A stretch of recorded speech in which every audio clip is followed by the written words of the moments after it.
चलिए, तो आज अपन बात करने वाले कुबरनेटिस इंट्रोडक्शन के बारे में। सबसे पहले अपन समझेंगे कि सर कुबरनेटिस क्या है, मार्केट में इसकी ज़रूरत क्यों पड़ी और इसका इतना ज़्यादा मार्केट में क्या इम्पोर्टेंस है कि आज एक अच्छा पैकेज मिल रहा है कुबरनेटिस की प्रोफाइल पे अगर बंदा जा रहा है, राइट। तो अपन बात करने वाले कुबरनेटिस इंट्रोडक्शन के बारे में। चलिए, राइट, तो यहाँ पर ज़रा समझते हैं कि सर हमारा जो कुबरनेटिज है ये क्या क्या फीचर प्रोवाइड करवाता है और क्या क्या चीज़ें करता है, राइट। सबसे पहले तो ये समझो कि कुबरनेटिज एक्चुअल में है क्या। देखिए सर, कुबरनेटिज को बहुत सारे लोग ये बोलते हैं Kubernetes is a container orchestration tool. इसका मतलब क्या होता है कि कुबरनेटिज एक कंटेनर मैनेजमेंट टूल है जो क्या करता है, कंटेनर्स को डिप्लॉय करने के लिए यूज़फुल है। लोड बैलेंसिंग करना हो तो यूज़फुल होता है। फेल ओवर जैसी पॉलिसीज़ को मैनेज करना हो तो आपका कुबरनेटिस यूज़फुल है। ऑटो स्केलिंग का फीचर अचीव करना हो अगर आपको, तो आपका कुबरनेटिस इंपॉर्टेंट होता है। और ऐसे और भी रोल बैक जैसे बहुत सारे फीचर्स प्रोवाइड करवाता है आपका कुबरनेटिस। तो ये तो फीचर्स की बात हुई कि भाई कुबरनेटिस क्या क्या करता है। तो एक्चुअल में क्या है सर, कुबरनेटिस एक ओपन सोर्स प्लेटफॉर्म है जो कंटेनर्स को मैनेज करने के लिए, स्केल करने के लिए और डिप्लॉय करने के लिए यूज़फुल होता है। समझ में आया। तो कुबरनेटिस बेसिकली क्या है सर, एक आपका ऐसा टूल है जो मल्टीपल कंटेनर्स को मैनेज करना हो या कंटेनर को डिप्लॉय करने के लिए मैनेज करना हो या फिर लोड बैलेंसिंग करनी हो, तो ये सारी चीज़ें आपको क्या करता है सर, प्रोवाइड करवाता है। क्लियर हुआ इतना। अब जरा समझते हैं सर, जब मार्केट में कुबरनेटिस नहीं था तब कैसे काम हो रहा था। तो देखिए, सबसे पहले तो सर आपका ऑन प्रीमाइज इंफ्रास्ट्रक्चर था। ऑन प्रीमाइज में क्या होता था सर, ये आपका खुद का सर्वर होता था, यहाँ पर मल्टीपल रैक्स लगाए जाते थे, राइट। इन रैक्स के अंदर आपकी हार्ड डिस्क होती थी, उसके बाद रैम लगाते थे आप, सीपीयू सब कुछ कॉन्फ़िगर करते थे। मतलब पूरा का पूरा आर्किटेक्चर क्या करते थे सर, आप खुद सेटअप करते थे। ये क्या होता था, आपका ऑन प्रीमाइज होता था। इसमें हमने जब क्लाउड का इंट्रोडक्शन देखा था तब हमने डिस्कस किया था कि भाई जब मार्केट में क्लाउड टेक्नोलॉजी नहीं थी, जब ऑन प्रीमाइज इंफ्रास्ट्रक्चर पे काम होता था, तो क्या प्रॉब्लम्स आती थी क्लाइंट के साथ, अगर एग्रीमेंट फिनिश हो जाता था तो कितना लॉस होता था, ये सारी चीज़ें अपन ने डिस्कस किया था, राइट। फिर इस ड्रॉबैक को देखते हुए मार्केट में क्या हुआ सर, क्लाउड आया। जब क्लाउड आया तो लोगों ने क्लाउड टेक्नोलॉजी को अडॉप्ट किया, लोगों ने क्लाउड पे काम करना स्टार्ट किया। खुद का इतना बड़ा इंफ्रास्ट्रक्चर सेटअप करने की लोगों को ज़रूरत नहीं पड़ी। लोगों ने बोला कि भाई हमें खुद का इंफ्रास्ट्रक्चर सेटअप करने में बहुत ज़्यादा इन्वेस्टमेंट आता है, करोड़ों रुपए खर्च होते हैं, लेकिन क्लाउड में वहीं पर हमें कुछ नहीं करना है, एक सिंपल सा अकाउंट क्रिएट करना है और उस अकाउंट के अंदर हमें क्या करना है, अपने रिसोर्सेस क्रिएट करने, जो कि सारी चीज़ें क्या होंगी, वर्चुअली होंगी। इससे एडवांटेज क्या है कि सर हमें सिर्फ उस रिसोर्सेज का बिलिंग पे करना है जो हम यूज़ कर रहे हैं, प्लस सिर्फ उतनी देर का बिल पे करना है जितनी देर हम यूज़ कर रहे हैं। तो ये तो था कि सर ऑन प्रीमाइस से क्लाउड पे कैसे आए। फिर दिक्कत क्या हुई, जब क्लाउड पे आ गए सर, तो आपको क्या करना है, जैसे मान लीजिए एक एप्लीकेशन टेस्टिंग करनी है, राइट। तो सपोज आपने क्या किया सर, एक EC2 इंस्टांस क्रिएट कर दिया। क्या किया सर आपने, एक EC2 इंस्टांस क्रिएट किया। अब इस EC2 इंस्टांस का जो साइज है सर, आपका क्या है, इस EC2 इंस्टांस का जो साइज आपने लिया है वो लिया आपने T2 डॉट मीडियम का। तो इसमें आपका 1 GB का रैम मिल जाएगा, ओके। एक सीपीयू मिल जाएगा, वी सीपीयू बोलेंगे हम इसको, वर्चुअल सीपीयू, ठीक है सर। तो एक वी सीपीयू मिल गया आपको। उसके बाद इसमें आप स्टोरेज ले लेते हो, अगर लाइनक्स बेस ले रहे हो आप तो 8 GB का स्टोरेज ले लेते हो बाय डिफ़ॉल्ट, और विंडो बेस ले रहे हो आप तो 30 GB का ले लेते हो। तो आपने यहाँ पर क्या किया, 8 GB का स्टोरेज आपने ले लिया यहाँ पर, परफेक्ट। अब ये आपने एक EC2 इंस्टांस क्रिएट कर दिया। अब यहाँ पर क्या करना है सर, आपको अपना एप्लीकेशन रन करना है। बट इसको क्रिएट करने के लिए आपने जो AMI इमेज लिया है, बोला जाए तो जो आपने ऑपरेटिंग सिस्टम लिया है सर, वो ऑपरेटिंग सिस्टम आपने लिनक्स का लिया, राइट। अब क्या हुआ सर, जब आपने लिनक्स ऑपरेटिंग सिस्टम लिया तो इसमें सारी बाय डिफ़ॉल्ट कमांड्स आ गई, जैसे कि सर आपका LS कमांड हो गया, CD हो गया, PWD हो गया, MKDIR हो गया, VIM हो गया, VI हो गया, ऐसे करके बहुत सारी कमांड्स यहाँ पर आपको मिल गई, ठीक है। VI सूडो मिल गई, ये सारी कमांड्स आपको मिल गई। प्रॉब्लम क्या है सर, ये सारी कमांड्स तो हम यूज़ करने वाले नहीं, हमें तो सिर्फ वही कमांड्स या वही बाइनरी चाहिए जो हमारे एप्लीकेशन को रन करने के लिए इंपॉर्टेंट है। तो देखा जाए तो सर इसमें क्या हुआ कि बहुत सारे अननेसेसरी कमांड्स मिल गए। इससे क्या हुआ सर, स्पेस का अननेसेसरी यूज हुआ। अब यहाँ पर आपने अपने एप्लीकेशन को डिप्लॉय किया। अब एप्लीकेशन को रन करने के लिए सर आपको ज़रूरत थी सिर्फ और सिर्फ 200 MB स्टोरेज की। कितनी ज़रूरत थी सर आपको, ओनली 200 MB की स्टोरेज की रिक्वायरमेंट थी आपको।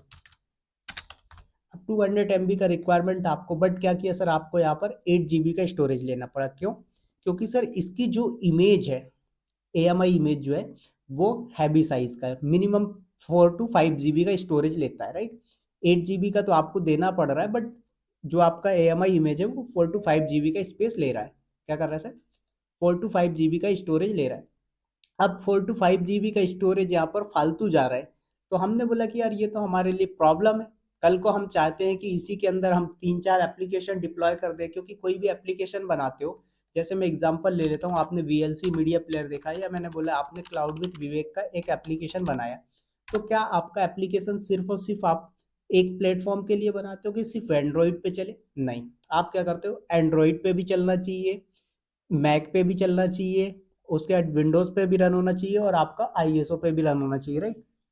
तो कोई भी एप्लीकेशन बनाते हैं तो मल्टीपल प्लेटफॉर्म के लिए बनता है, कि भाई एंड्रॉइड वाला भी यूज कर पाए, आईफोन वाला बंदा भी यूज कर पाए, और विंडोज वाला भी यूज कर पाए, और मैक वाला भी यूज कर पाए।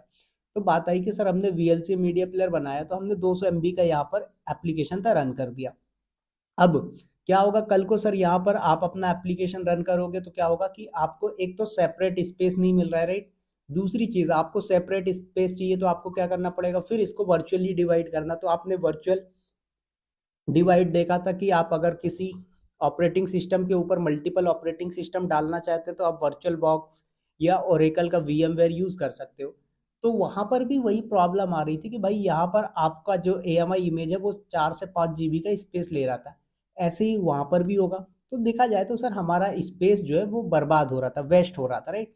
तो आप चाहते हो कि आपके स्टोरेज का प्रॉपर यूटिलाइजेशन हो। क्यों? क्योंकि कोई भी कंपनी क्या चाहती है सर, कि उसको जो है ज़्यादा से ज़्यादा प्रॉफिट हो। तो यहाँ पर ये प्रॉब्लम आई, तो इस प्रॉब्लम को सॉल्व करने के लिए मार्केट में क्या किया गया sir, container based virtualization technology आई। तो कंटेनर बेस्ड वर्चुअलाइजेशन में क्या हुआ, डॉकर के अंदर मैंने आपको दिखाया कि भाई ये आपका एक होस्ट मशीन हो गया।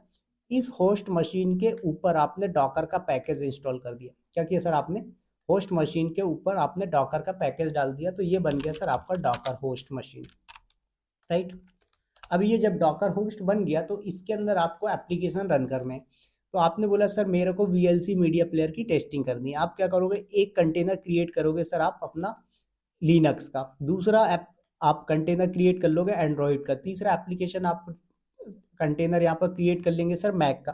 तो इस तरीके से क्या हुआ, आपने मल्टीपल कंटेनर बना लिए।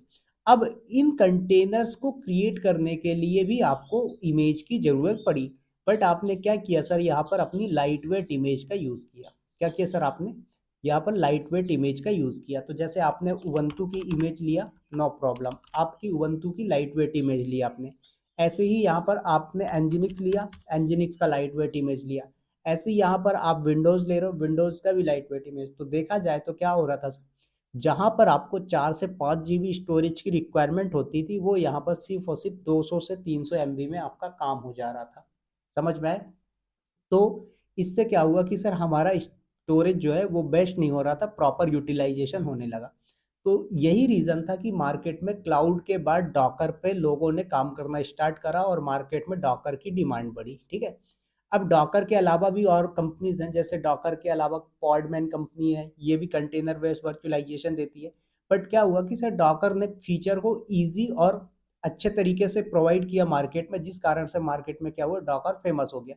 तो डॉकर सब लोग यूज करने लगे। तो हमने डॉकर के सारे कॉन्सेप्ट, सारी चीजें A to Z पढ़ ली, राइट। लेकिन अभी तक हमने जो पढ़ा था सर, उसमें हमने देखा था कि हमारा जो क्लाउड तक था, राइट, क्लाउड में जो भी आपका आर्किटेक्चर चल रहा था एप्लीकेशन का, वो मोनोलिथिक आर्किटेक्चर था। कौन सा आर्किटेक्चर यूज किया था सर हमने, जो क्लाउड टेक्नोलॉजी पे थी, क्लाउड पे हमने डिप्लॉयमेंट किया था, वो था आपका मोनोलिथिक आर्किटेक्चर। क्या था सर, मोनोलिथिक आर्किटेक्चर। अब उसके बाद लोगों ने बोला कि यार ये मोनोलिथिक आर्किटेक्चर यूजफुल नहीं है, तो मार्केट में क्या आया सर आपका, डॉकर आया, कुबरनेटिज आया। तो ये जो डॉकर और कुबरनेटिज है सर, इन्होंने क्या किया, ये माइक्रो सर्विस आर्किटेक्चर प्रोवाइड करवाने लगे मार्केट में। क्या किया इन्होंने, माइक्रो सर्विसेज आर्किटेक्चर।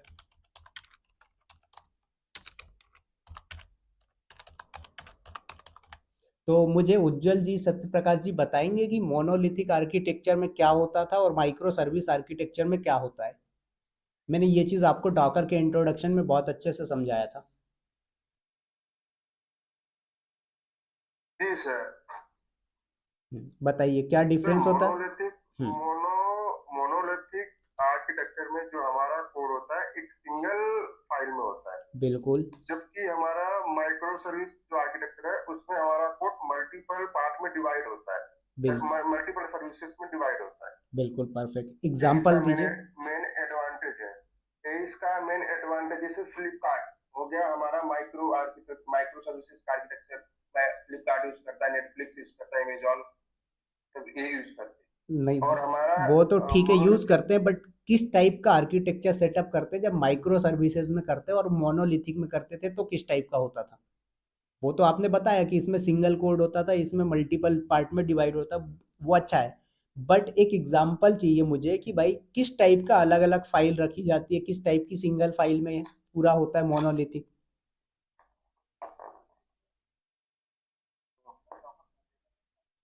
आपकी वॉइस नहीं आ रही उज्जवल जी, स्लो आ रही। सर मोनोलिथिक में एक एक सिंगल डॉकर कंटेनर में सारी चीजें होती हैं। मतलब जो डिप्लॉयमेंट होगा या स्केलिंग होगी, अपडेटिंग होगी, मतलब एक सिंगल आर्किटेक्चर फॉर्म में होगा, मतलब सिंगल कंटेनर में होगा।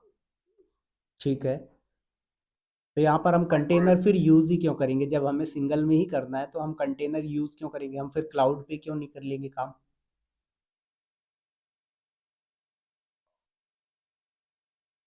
मतलब सर एक सिंगल एप्लीकेशन रन होगा। ठीक है, सत्य प्रकाश जी आप बताइए। इसमें सर मोनोलिथिक आर्किटेक्चर में कैसे वर्क करता है, कैसा स्ट्रक्चर होता है, और माइक्रो सर्विस में कैसा स्ट्रक्चर होता है। सर जैसे आप माइक्रो सर्विस के अंदर हम स्ट्रक्चर अगर फॉलो करेंगे तो यूजर सर्विस होगी, ऑर्डर सर्विस सब एक ही स्ट्रक्चर एक ही कोड के अंदर होगा। बिल्कुल जबकि परफेक्ट। माइक्रो सर्विसेज में हमारा अलग अलग होगा।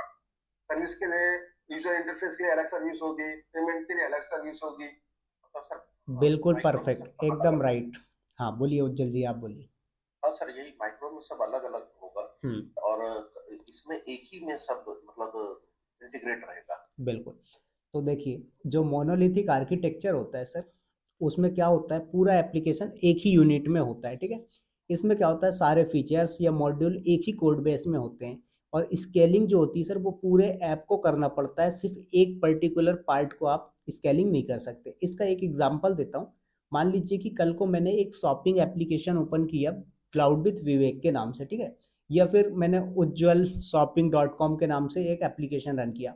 अब इसमें क्या होगा सर, जब आप शॉपिंग का प्रोडक्ट बनेगा, तो इसमें देखो आप लॉगिन पैनल भी दोगे, प्रोडक्ट कैटलॉग देंगे, चेकआउट मॉड्यूल देंगे, पेमेंट मॉड्यूल देंगे। तो ये सारा क्या होगा सर, सब एक ही आपके कोड पे होगा। जैसे कि यहाँ पर एग्जांपल देता हूँ मैं, डायग्राम में आप लोग थोड़ा और अच्छे से याद रख पाएंगे। तो जैसे यहाँ पर मैंने क्या बोला कि सर यहाँ पर ये आपका एक एप्लीकेशन हो गया, या फिर आपका कोई भी एनवायरनमेंट हो गया जहाँ पर आप कोड रखोगे, परफेक्ट। तो इसके अंदर क्या होगा सर, आप लॉगिन डैशबोर्ड, ओके, कैटलॉग, और उसके बाद पेमेंट, ये सब क्या होगा सर, आपका एक ही के अंदर रन कर दोगे, परफेक्ट।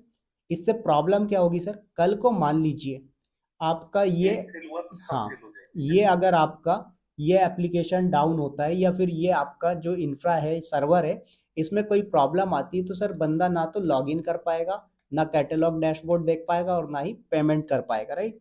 या पेमेंट का स्टेटस चेक कर पाएगा, क्यों, क्योंकि ये सारा का सारा क्या है सर, आपके एक ही पे रन हो रहा है, परफेक्ट। तो ये क्या था, आपका मोनोलिथिक आर्किटेक्चर का एग्जांपल है। तो सारा का सारा कोड यूनिट क्या होता है, एक ही पे होता है। बट हमने देखा कि हमारा जब कंटेनर आया, तो उसके बाद हमने क्या किया कि सर हमारा माइक्रो सर्विसेज आर्किटेक्चर में डिवाइड किया गया, राइट। तो हमने क्या किया कि हमारा लॉगिन, कैटलॉग, पेमेंट सबका अलग अलग बनाया। तो माइक्रो सर्विसेज में क्या होता है सर, एप्लीकेशन को छोटे छोटे इंडिपेंडेंट सर्विसेज में डिवाइड किया जाता है। ईच सर्विस में अपना काम अलग तरीके से करती है और अलग कंटेनर में रहता है। कहने का मतलब ये है कि जब आपका माइक्रो सर्विसेज आर्किटेक्चर बनता है, तो ये तो आपका हो गया होस्ट मशीन, क्या हो गया सर, होस्ट मशीन। अब ये आपका डॉकर होस्ट हो गया या कुबरनेटिस हो गया, डजेंट मैटर, बट आपने बना लिया। अब इसके अंदर सर मैंने क्या बोला, मुझे 3 फीचर प्रोवाइड करवाने एप्लीकेशन के अंदर, तो आपने क्या किया सर, यहाँ पर एक आपने बना दिया सर लॉगिन के लिए, दूसरा आपने क्रिएट कर दिया सर यहाँ पर पेमेंट के लिए, तीसरा आपने यहाँ पर दे दिया सर कैटलॉग के लिए, चौथा यहाँ पर आपने दे दिया सर स्टेटस के लिए, राइट। तो ये चार आपने डिवाइड कर दिए। क्या क्या दिया आपने सर? पहला वाला दे दिया आपने लॉगिन के लिए, दूसरा वाला आपने प्रोवाइड करवा दिया सर इसको पेमेंट डैशबोर्ड, राइट। तो यहाँ पर आपने क्या किया, पेमेंट डैशबोर्ड के लिए यूज़ कर लिया। उसके बाद यहाँ पर आपने कैटलॉग यूज़ किया, और कैटलॉग के बाद यहाँ पर स्टेटस चेक करना हो तो बंदा अपने प्रोडक्ट का स्टेटस चेक कर सकता है। तो ये सब क्या किया सर आपने, अलग अलग कंटेनर्स पे रख दिया। अब ये आपका कंटेनर अलग है, लॉगिन वाला, पेमेंट वाला कंटेनर अलग है, कैटलॉग वाला कंटेनर अलग है, स्टेटस वाला कंटेनर अलग है। इससे एडवांटेज क्या होता है सर, कि आपका ये लॉगिन वाला अगर करप्ट होता है या कोई प्रॉब्लम आती है तो बंदा एटलीस्ट पेमेंट वाले को यूज़ कर पाएगा, स्टेटस चेक कर पाएगा, कैटलॉग कर पाएगा, राइट। इसका सबसे बेस्ट एग्जांपल देता हूँ सर, बैंकिंग एप्लीकेशन। आज के टाइम पे मुझे नहीं लगता कि इवन गवर्नमेंट बैंक की भी बात कर रहा हूँ मैं, जो गवर्नमेंट बैंक है, आपका नाम नहीं लेता हूँ मैं यहाँ पर, ठीक है, जितने भी गवर्नमेंट बैंक है, प्राइवेट बैंक है, सारे बैंक क्या कर रहे हैं sir, micro services architecture use कर रहे हैं। इसका एक सबसे अच्छा एग्जांपल आप लोगों ने खुद फेस किया होगा। कई बार आप लोगों ने देखा होगा कि आप गूगल पे, फोन पे के थ्रू क्या करते हैं, पेमेंट चेक करने की, जो बैलेंस चेक है उसको चेक करने का ट्राई करते हो तो बैंक बैलेंस चेक नहीं होता है, बट आप किसी को ट्रांजेक्शन करते हो तो ट्रांजेक्शन सक्सेसफुल होता है। वो क्यों हो रहा है सर? क्योंकि वहां पर भी ऐसा ही आर्किटेक्चर लगा होता है। आपका एक बैंक बैलेंस चेक करने का आपका कंटेनर अलग होता है, पेमेंट करने का कंटेनर अलग होता है, फिर उसके बाद मिनी स्टेटमेंट चेक करने का कंटेनर अलग होता है। तो सारी सर्विसेज क्या होती हैं सर, इंडिविजुअल रन हो रही होती हैं। तो यहाँ पर मैंने क्या किया सर, एक ही होस्ट मशीन के ऊपर लॉगिन डाल दिया, पेमेंट डाल दिया, कैटलॉग डाल दिया, स्टेटस डाल दिया। बट इंडस्ट्री के अंदर ऐसा नहीं होता है। इंडस्ट्री के अंदर क्या होता है सर, सारे जो आपके फीचर्स हैं, जैसे लॉगिन है, लॉगिन के लिए एक अलग से होस्ट मशीन होगा, उसके बाद पेमेंट के लिए अलग से होगा, कैटलॉग के लिए अलग से होगा, स्टेटस के लिए अलग से होगा। तो यहाँ पर इंडिविजुअल सभी के लिए अलग अलग सर्वर रखे जाते हैं। समझ में आए? तो क्या होता है जब कुबरनेटिस के अंदर हम कॉन्फ़िगरेशन करते हैं, तो आपने देखा होगा, अभी थोड़ा सा आइडिया होगा, तो वहाँ पर आपके पास दो टाइप के नोड होते हैं। एक होता है मास्टर नोड, क्या होता है सर, एक होता है आपके पास मास्टर नोड, और आपके पास होता है दूसरा वर्कर नोड, ठीक है। तो ये मास्टर नोड और वर्कर नोड। तो हम वर्कर नोड कितने क्रिएट करते हैं सर, अकॉर्डिंग टू हमारे फीचर और रिक्वायरमेंट। सपोज दैट मैंने बोला यहाँ पर सर मेरे पास एप्लीकेशन में 4 फीचर हैं, 4 features are there in my application, login, payment, catalogue and status. तो आपको क्या करना पड़ेगा सर, 4 वर्कर नोड क्रिएट करने पड़ेंगे। एक वर्कर नोड पे लॉगिन वाला सेक्शन पूरा होगा, दूसरे वर्कर नोड के अंदर पेमेंट वाला सेक्शन पूरा होगा, तीसरे वाले वर्कर नोड के अंदर कैटलॉग का सेक्शन होगा, चौथे वर्कर नोड के अंदर स्टेटस का सेक्शन होगा। अब एक वर्कर नोड अगर फेल भी हो जाता है तो बाकी के वर्कर नोड प्रॉपर तरीके से काम करेंगे और वो आपको डाउन नहीं देंगे। तो ये आपका माइक्रो सर्विसेज आर्किटेक्चर के काम करने का तरीका होता है। समझ में आया सभी को कि मोनोलिथिक आर्किटेक्चर क्या होता है, माइक्रो सर्विसेज आर्किटेक्चर क्या होता है?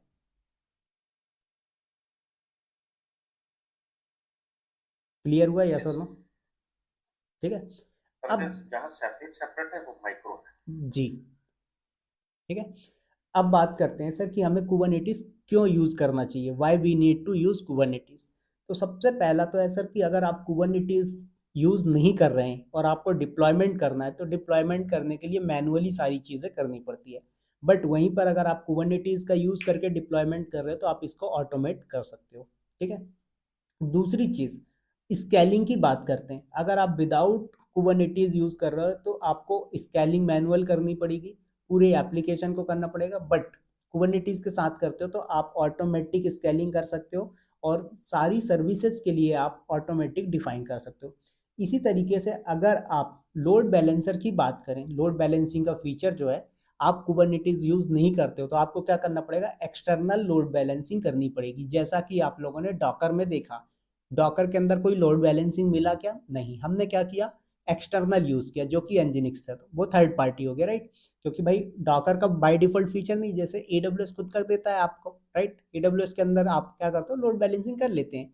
ऐसे ही आपको कुबरनेटिस के अंदर इनबिल्ट लोड बैलेंसिंग भी मिलती है। तो ये एडवांटेज है, ये फीचर्स हैं आपके कुबरनेटिस के। समझ में आया? इतना क्लियर हुआ सभी को? सत्य प्रकाश जी, वैभव जी, हरीश जी, उज्जवल जी। जी जी सर। चलिए, अब एक एग्जांपल समझो, यूज केस जो अपन ने अपनी इंडस्ट्री में किया हुआ था। मान लीजिए कि क्या सर, आपके एक ऐप है जिसमें अचानक बहुत सारे लोग लॉगिन कर रहे हैं। क्या कर रहे हैं? मेरे पास एक एप्लीकेशन है जिसमें मल्टीपल पीपल्स एक ही बार में लॉगिन करने लगे। तो कुबरनेटिस सिर्फ क्या करेगा, लॉगिन सर्विस को स्केल कर देगा, बाकी सर्विसेज को नहीं छेड़ेगा। क्या होगा? एडवांटेज। ठीक है भाई, यहाँ पर बंदे का एप्लीकेशन है, लॉगिन, पेमेंट, कैटलॉग, स्टेटस। अगर यही चीज आपका माइक्रो सर्विस की जगह मोनोलिथिक में होता तो क्या होता? जब आप स्केलिंग करते हैं तो लॉगिन, पेमेंट, कैटलॉग, स्टेटस, सारा पूरा का पूरा एप्लीकेशन स्केलिंग होगा। लेकिन माइक्रो सर्विसेज में ऐसा नहीं है सर। माइक्रो सर्विसेज में क्या है, जिस सेक्शन पे लोड बढ़ रहा है उसी सेक्शन को स्केलिंग करेगा। ये कुबरनेटिस की खासियत है, कुबरनेटिस का फीचर है इंपॉर्टेंट। तो कुबरनेटिस क्या करेगा सर, सिर्फ लॉगिन सर्विस को क्या करेगा, स्केल कर देगा, बाकी सर्विसेज को छेड़ेगा नहीं, छुएगा नहीं, टच नहीं करेगा। समझ में आया? तो इसका जो एक सॉल्यूशन है क्या है कि मतलब कंक्लूजन बोल सकते हो, सॉल्यूशन नहीं। तो मोनोलिथिक जो होता है वो आसान तो होता है कॉन्फ़िगर करने में, बट फ्लेक्सिबल नहीं होता है उतना कि भाई आप जो चाहो वही हो। लेकिन माइक्रो सर्विसेज में क्या होता है सर, कॉम्प्लेक्स होता है बट स्केलेबल और रिलायबल होता है। कुबरनेटिस माइक्रो सर्विस को मैनेज करने के लिए मास्टर है, मतलब एकदम एक्सपर्ट होता है उसमें। तो ये सारी चीज़ें आपको मिलती हैं। समझ में आया सर?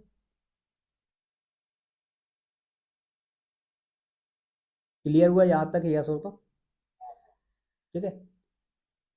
तो माइक्रो सर्विस को रन करने के लिए आपको सर कंटेनर्स।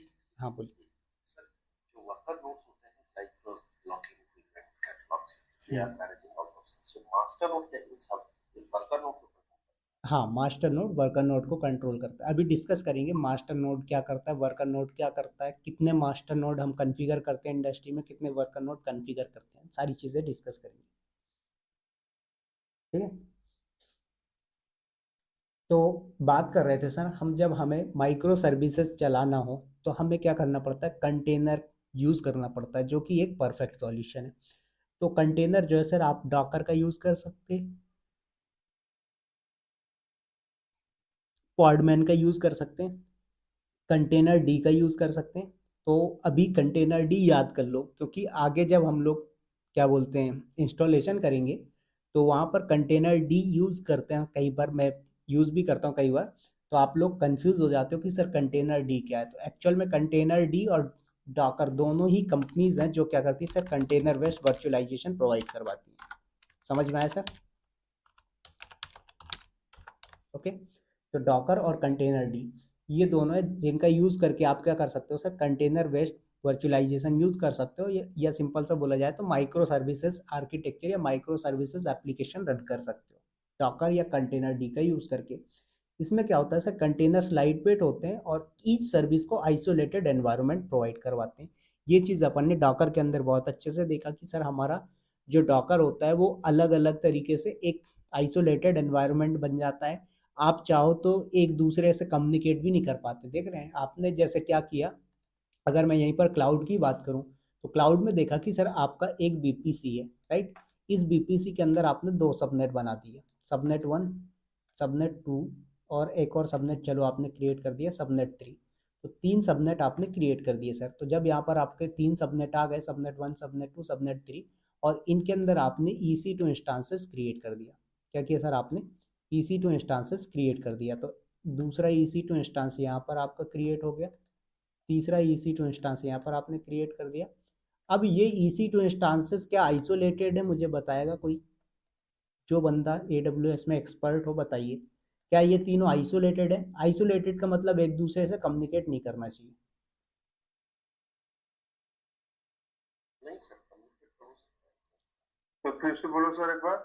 मैंने बोला कि सर हमारे पास तीन सबनेट हैं, ओके। ये हमारा एक बीपीसी हो जी। गया, और ये हमारे पास सबनेट्स हो गए। तो ये सबनेट वन हो गया, ये हमारा सबनेट टू हो गया। सर हम चाहेंगे तो कम्युनिकेट होगा, हम नहीं चाहेंगे तो नहीं कम्युनिकेट। श्योर। और ये हमारा सबनेट तीन हो गया, राइट। तीनों सबनेट के अंदर सर हमने क्या किया है, एक एक EC2 इंस्टांस बना दिए।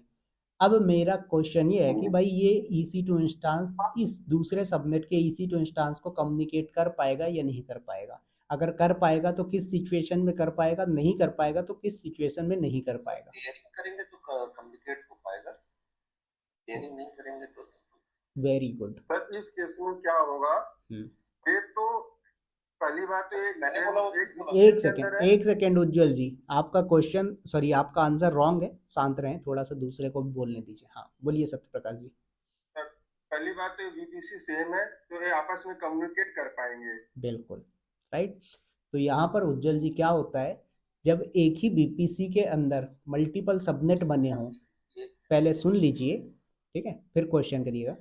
जब आपका एक BPC के अंदर मल्टीपल सबनेट बने हों और भले ही वो प्राइवेट हो पब्लिक हो डजंट मैटर, बाय डिफॉल्ट वो क्या होते हैं एक दूसरे से कम्युनिकेट कर पाते हैं क्योंकि वो सेम नेटवर्क की रेंज पे बने हुए हैं। ठीक है, अब बोले आप क्या बोल रहे थे? यही सर से। ठीक है, तो यहाँ पर कहाँ से पियरिंग का कॉन्सेप्ट आ गया आपका? मैं अलग वो प्राइवेट पब्लिक नहीं तो प्राइवेट पब्लिक है यहाँ पर, तो भाई आपका ये वाला सबनेट आपने इसको पब्लिक कर दिया, ठीक है, दूसरे वाले को आपने प्राइवेट कर दिया, तब भी कम्युनिकेट कर पाएगा वो। यहाँ पर प्राइवेट पब्लिक से कोई लेना देना ही नहीं है, वो तो आपका उस सिनारियो में होगा कि जब आपके दो BPC अलग अलग हैं तब कम्युनिकेट नहीं कर पाएंगे, तब आपको पियरिंग का यूज करना पड़ेगा राइट। बट जब आपका BPC सिंगल है तो आपका ये बाय डिफॉल्ट कम्युनिकेशन होता है, आप इसको चाहो तो ब्लॉक कर सकते हो ठीक है, बट बाय डिफॉल्ट कम्युनिकेशन करते हैं। ठीक है, क्लियर हुआ? तो देखा जाए तो यहाँ पर सर क्या है, आपको आइसोलेशन नहीं मिल रहा है राइट। आइसोलेशन मिलेगा बट बहुत कॉम्प्लिकेटेड होता है इसको आइसोलेट करना, क्योंकि इनकी रेंज जो है सर वो एक ही है, क्योंकि मेन जो CIDR होगा वो आपके BPC का होगा। जैसे आपने देखा 10.100.0.0/24, ये क्या हो गया सर आपका एक रेंज। अब जो भी सबनेट बनेगा वो इसी रेंज का बनेगा ना, तो सीधा सा फंडा ये समझ लो, ये आपके दादाजी हैं ठीक है, इन्होंने क्या किया अपने 3 बेटों को अलग अलग हिस्से दे दिए, लेकिन हिस्से कहाँ से किए हैं सर, उन्होंने उसी एक जमीन के हिस्से किए ना। तो यहाँ पर अगर किसी की बिल्डिंग है तो वो इस पड़ोस वाली बिल्डिंग पे बात तो कर ही सकता है, वो ना भी चाहे तो भी उसको सुनना पड़ेगा राइट। तो ये प्रॉब्लम है, लेकिन कंटेनर के अंदर ऐसा नहीं है। कंटेनर के अंदर क्या होता है सर, आप जब कंटेनर क्रिएट करते हो तो वहां पर आपका नेटवर्क डिसाइड करता है कि वो बाय डिफॉल्ट कम्युनिकेशन करेगा या नहीं करेगा। तो बताइए कंटेनर किस केस में डिफॉल्ट कम्युनिकेशन करता है और किस केस में नहीं करता है? उज्जवल जी और सत्य प्रकाश जी और वैभव सर आप भी बताएं।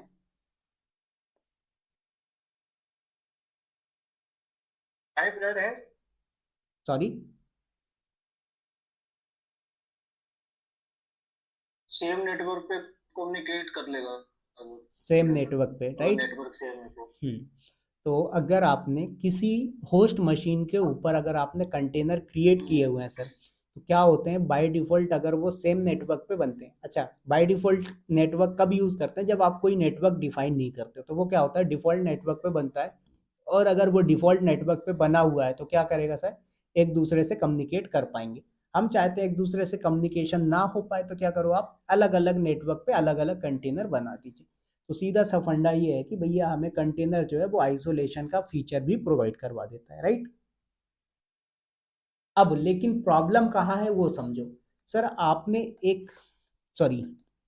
आपने क्या किया, कंटेनर क्रिएट किया, अब आपके पास 5 to 10 कंटेनर्स रन हो रहे हैं सर। क्या हो रहे हैं, 5 to कंटेनर्स 10 रन हो रहे हैं, आपके पास 5 या 10 कंटेनर रन हो रहे हैं। इनको मैनेज करना है, क्या करोगे, बिल्कुल आराम से डॉकर कंपोज का यूज कर लोगे या फिर मैनुअली कंटेनर को स्टार्ट स्टॉप कर लोगे, तो ये सारी चीजें आपको इजिली हो जाएंगी। बट यहीं पर सर आपके पास 1000 कंटेनर चल रहे हो, 100 कंटेनर चल रहे हो, 500 कंटेनर चल रहे हो, तो क्या करोगे आप? तो 100 से लेके जब 1000 के बीच में आपके पास कंटेनर रन होंगे तो इनको आप मैनुअली मैनेज कर पाओगे क्या? बताइए, हमने डॉकर पढ़ा है बहुत अच्छे से, तो भाई बताओ क्या 100 से 1000 के बीच में अगर कंटेनर्स रन हो रहे हैं तो क्या आप इनको मैनेज कर पाएंगे? नहीं कर पाओगे राइट। तो उस केस में आपको क्या यूज करना पड़ेगा सर, या तो डॉकर स्वार्म यूज करेंगे या फिर कुबरनेटिस यूज करेंगे। लेकिन डॉकर स्वार्म भी क्या है, उतने अच्छे फीचर्स नहीं देता है, तो हमें क्या करना पड़ता है, कुबरनेटिस यूज करना पड़ता है। तो सीधा सा फंडा ये है, जब आपको लार्ज नंबर ऑफ कंटेनर को डिप्लॉय करना हो, लार्ज नंबर ऑफ कंटेनर को मैनेज करना हो, तो उस टाइम पे सर कुबरनेटिस यूजफुल होता है।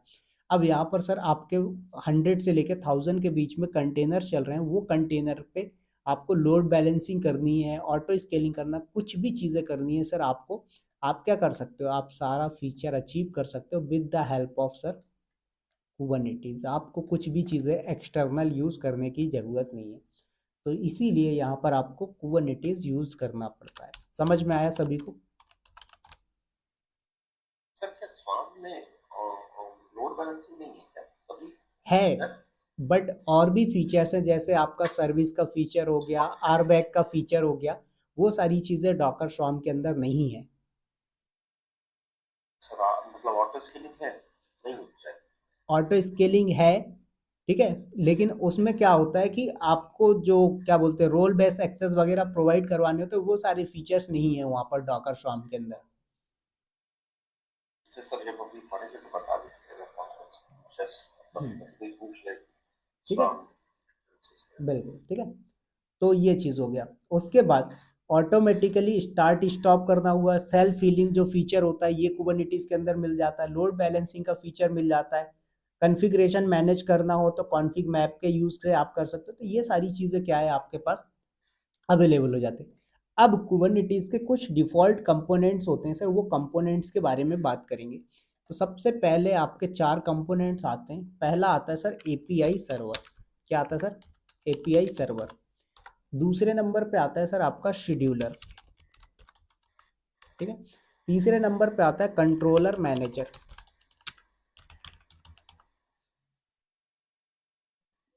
फोर्थ नंबर पे आता है सर आपका ईटीसीडी। तो ये 4 कंपोनेंट क्या होते हैं सर आपके, होते हैं डेटा सॉरी मास्टर नोड के कंपोनेंट्स, ठीक है। किसके कंपोनेंट्स होते हैं सर? ये आपके चारों होते हैं मास्टर नोड के कंपोनेंट्स।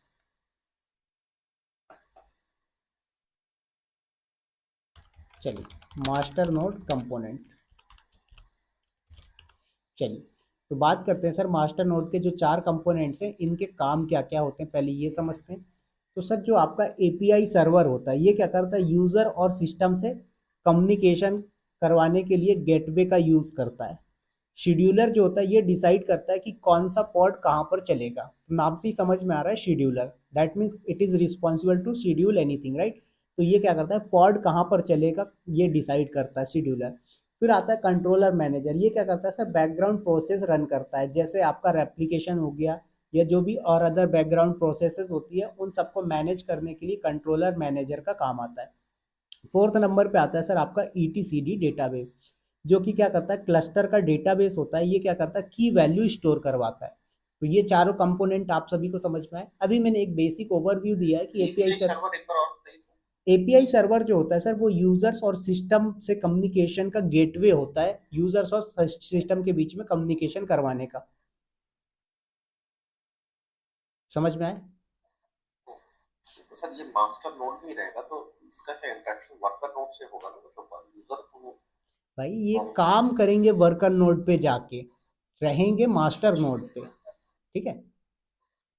उसके बाद आते हैं सर वर्कर नोड के कंपोनेंट। तो जरा बात करते हैं कि सर वो वर्कर नोड के कंपोनेंट्स कौन कौन से। ओके, तो वर्कर नोड के जो कंपोनेंट्स होते हैं सर वो आपके 3 होते हैं, क्यूबलेट, क्यूब प्रॉक्सी और कंटेनर रन टाइम। कौन कौन से होते हैं सर आपके? क्यूबलेट होता है आपका, सेकंड नंबर पे आता है क्यूब प्रॉक्सी, और थर्ड नंबर पे आता है sir container run time.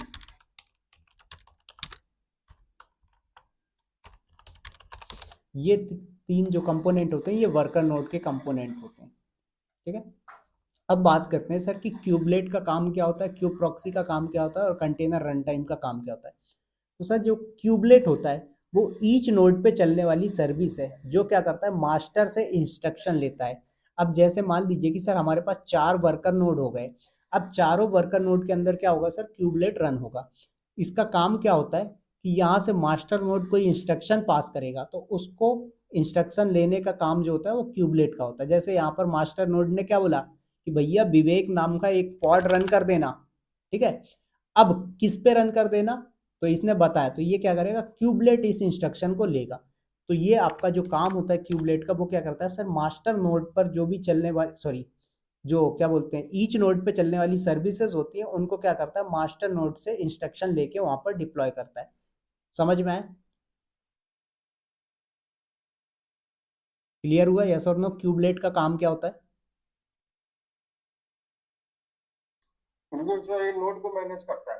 Sorry, नहीं, नोड को सर मैनेज नहीं नोड पर टास्क को रन करता है। नोड पे टास्क रन नहीं करता है सर। नोड पर जो टास्क रन होने हैं उसके लिए इंस्ट्रक्शन लेता है ये मास्टर नोड से।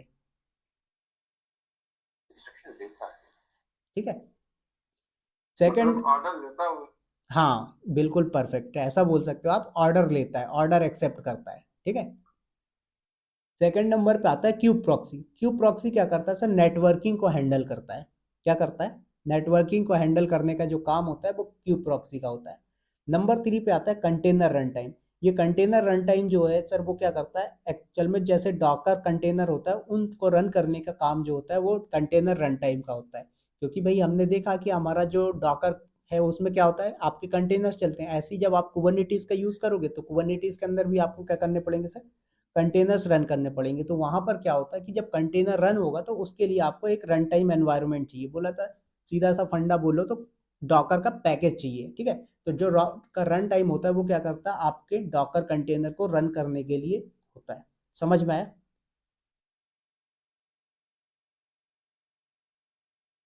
क्लियर हुआ या सुनो? ठीक है। नेक्स्ट आते हैं सर, यहाँ पर हम बात करते हैं कुछ कुबरनेटिस के कॉन्सेप्ट्स होते हैं जो ऑब्जेक्ट होते हैं, कोर ऑब्जेक्ट बोलते हैं हम इनको। ठीक है। सबसे पहला आता है नोड, सॉरी, हाँ ठीक है, नोड। उसके बाद आता है पॉड, उसके बाद आता है क्लस्टर, उसके बाद आता है डिप्लॉयमेंट। चलो इतना ही अभी, डिप्लॉयमेंट छोड़ दो। तो नोड, पॉड, क्लस्टर। नोड क्या होता है मुझे कोई बताएगा? What is node? Single container. Container को नोड बोलेंगे हम? सर नोड सिंगल मशीन बोलते हैं। सॉरी, मशीन बोलते हैं। हाँ, आपकी जो मशीन होती है सर, या फिर आपका जो वर्कर नोड होता है, या बोलो सीधा सा फंडा, एक सर्वर जो होता है वो आपका नोड होता है। सपोज दैट यहाँ पर आपके पास एक, दो और तीन, ये तीन मशीनें रन हो रही हैं सर। ठीक है। अभी आपकी वर्चुअल मशीन हो सकती हैं, EC2 इंस्टांसेस हो सकते हैं, डजेंट मैटर। मैंने एग्जांपल के लिए ले लिया कि सर ये हमारा EC2 इंस्टांस ही है। ठीक है। तो ये पहला EC2 इंस्टांस हो गया, दूसरा EC2 इंस्टांस हो गया, ये तीसरा EC2 इंस्टांस हो गया। तीन EC2 इंस्टांस रन हो रहे हैं। तो ये क्या होंगे सर? आपके तीनों के तीनों नोड कहलाएंगे। समझ में आ गया नोड क्या होता है सभी को? वैभव जी, उज्जवल जी, सत्य प्रकाश जी। इसको N1 N2 N3 नोड बोल सकते हैं। बिल्कुल बोल सकते हो, नोड 1, नोड 2, नोड 3। सिंगल। ठीक है। तो ये आपके क्या हो गए? नोड हो गए। अब बात आती है सर पॉड। पॉड क्या होता है? कंटेनर का सबसे छोटा यूनिट होता है सर जहां पर आपका एप्लीकेशन रन होता है। ठीक है। तो आपका क्या होता है? पॉड जो होता है वो कंटेनर का सबसे स्मॉलेस्ट यूनिट कहलाता है। ठीक है। तो इंटरव्यू में ये मोस्ट ऑफ द टाइम पूछा जाता है कि आपका पॉड क्या होता है। ठीक है। And what is difference between container and pod. तो अपन डिस्कस करेंगे कंटेनर और पॉड में क्या डिफरेंस होता है। बस अभी इतना सा ध्यान रखें आप कि जो पॉड होता है सर वो क्या होता है? सबसे स्मॉलेस्ट यूनिट होती है कंटेनर की। क्लियर? नोड क्या होते हैं? सॉरी, स्मॉलेस्ट यूनिट्स क्या मतलब है? कंटेनर के स्मॉलेस्ट यूनिट। स्मॉलेस्ट यूनिट का मतलब ये होता है कि अब इससे छोटा कोई कंपोनेंट नहीं होगा। यदि मैं बोलूं कि भाई मेरा एक नोड है और नोड के अंदर एक कंटेनर बना है, तो कंटेनर से भी छोटा कुछ चीज होता है तो वो होता है पॉड। ऐसे ही मैंने बोला एक मेरा क्लस्टर है, तो क्लस्टर से छोटा अगर कंटेनर कुछ, से भी छोटा होता है पॉड। हाँ ठीक है। तो जैसे मैंने यहाँ पर क्या बोला, ये मेरा एक क्लस्टर बन गया। ठीक है सर, क्या हो गया? ये मेरा एक क्लस्टर बन गया। तो अब ये जो क्लस्टर है सर, क्लस्टर से भी छोटी कोई यूनिट होती है क्या? बिल्कुल होती है। तो क्लस्टर से छोटी यूनिट क्या होगी सर? नोड होंगे। नोड से छोटे यूनिट क्या होंगे सर? आपके पॉड होंगे। पॉड से छोटे कुछ होते हैं क्या? नहीं। तो यहाँ पर इस तरीके से जो पॉड होता है वो क्या होता है? आपके कंटेनर का सबसे, मशीन समझे क्या समझे? पॉड भी एक तरीके का आप मशीन समझ सकते हो, कंटेनर बोलेंगे, मशीन बोलना सही नहीं है, कंटेनर समझ सकते हो आप। बट वो क्या होता है? कंटेनर का सबसे छोटा होता है, स्मॉलेस्ट यूनिट होती है। वो तो समझ में स्मॉलेस्ट यूनिट पर क्या स्मॉलेस्ट यूनिट? भाई जैसे आपका एक कंटेनर है वैसे ही एक पॉड हो गया आपका। अब पॉड कंटेनर क्या होता है ये बताओ पहले आप। एक मशीन हो गई सर। तो बस वैसे ही आपका पॉड होता है। मशीन का सर, मशीन का एक छोटा यूनिट आप बोल रहे हैं ना, स्मॉलेस्ट। भैया मशीन की जब आप बात कर रहे हो तो मशीन में तो नोड आ गया ना। नोड हो गया, अब उसका सर स्मॉलेस्ट यूनिट कैसे डिफर करेंगे? मैं इसको समझो, ये मेरा पर्सनल लैपटॉप हो गया, ठीक है। इस लैपटॉप के अंदर मैं क्या करता हूँ, ओरेकल वीएमवेयर या वर्चुअल बॉक्स इंस्टॉल कर दिया, और इस वर्चुअल बॉक्स के ऊपर मैंने क्या किया, 3 मशीनें डाल दी, ठीक है। तो वो मशीनें हैं, क्यों? क्योंकि वो पूरा पूरा ऑपरेटिंग सिस्टम दे रहा है। लेकिन यहीं पर अगर मैं बोलूं कि मशीन और कंटेनर में क्या डिफरेंस है, तो क्या एक्सप्लेन करोगे? एक डॉकर कंटेनर, मशीन एक पूरा, मशीन एक अलग मशीन का समझे तक पूरा क्लस्टर हो गया।